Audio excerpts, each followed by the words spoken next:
Girls, it's right back to Kindness Day. I heard my mom holler from outside my sister and I's room. I rubbed my tired eyes and moved the chunk of curls scattered across my face. Random Acts of Kindness Day was something I always looked forward to. It was a day where my family would go out into the community and complete little random acts of kindness just to brighten up someone's day. After opening my silky pink curtains and completing a nice stretch, I swiftly got ready as fast as my 8-year-old self could, eager to bring joy to as many people as possible. Starbucks was the first stop. I skipped to our big blue car and jumped up into my seat. This was one of my favorite stops because we could complete one of our acts while getting a little something for ourselves, too. After paying for the people behind us, we were off to the next act, fully fueled with espresso and cake pops. The second location on our kindness to-do list was Target. Trying not to get distracted by all the brightly colored toys and snacks in the aisles on the way, we raced to the baking section. We each picked out a plethora of flashy ingredients to make different kinds of cookies to bring to our local flower station. My mom practically had to drag me and my sister away from all the icing and sprinkles because of how enticing they all looked. Next, it was off to self-checkout and home to craft all these yummy-looking ingredients into cookies. After dumping all our newly bought ingredients onto our big wooden kitchen table, we began baking. Our kitchen now consisted of messes upon messes and dough splattered all over the once clean white countertops. A mixture of flour and baking powder lightly dusted our hair like freshly fallen snow. I stirred the ingredients in our large wooden mixing bowl, dough flying, while Mom frantically tried to clean up the mess I was making.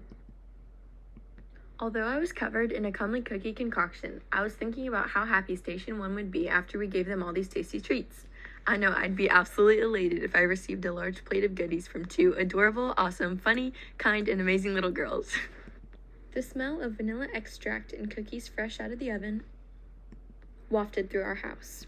This delightful scent filled me with memories of big smiles and Christmas time.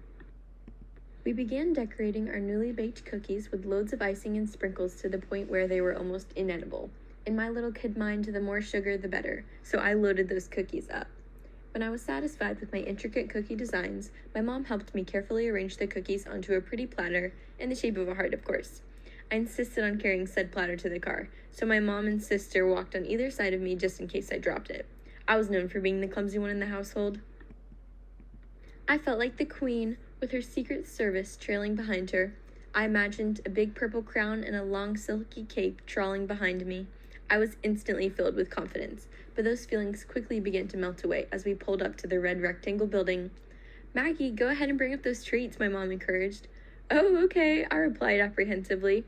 I was nervous to bring up the tray all by myself, but my family's warm smiles and uplifting words of encouragement helped me to be brave. I approached the paved trail leading to the door. That tattered driveway was a hill I did not want to climb. However, I pushed through, taking it one step at a time. Fear was holding me back like weights on my shoes. "You can do this," I told myself, and kept walking, gripping my platter of cookies as if my life depended on it. I finally made it to the intimidating black door that read Station 1. I could hear radio noises and deep voices from behind the door. I slowly raised my hand to knock, but someone opened the door before I got the chance. The smell of stale coffee and hand sanitizer flooded my nose. A bulky man, tall and intimidating, opened the door. "Happy Random Acts of Kindness Day," I said joyfully, instantly forgetting the intense fear I just experienced. "Thank you so much. These look wonderful," replied the man with a warm smile. I passed off the tray of delightful-looking cookies. "You're so welcome. You have a fantastic day," I replied, and happily skipped away. I was very proud of myself.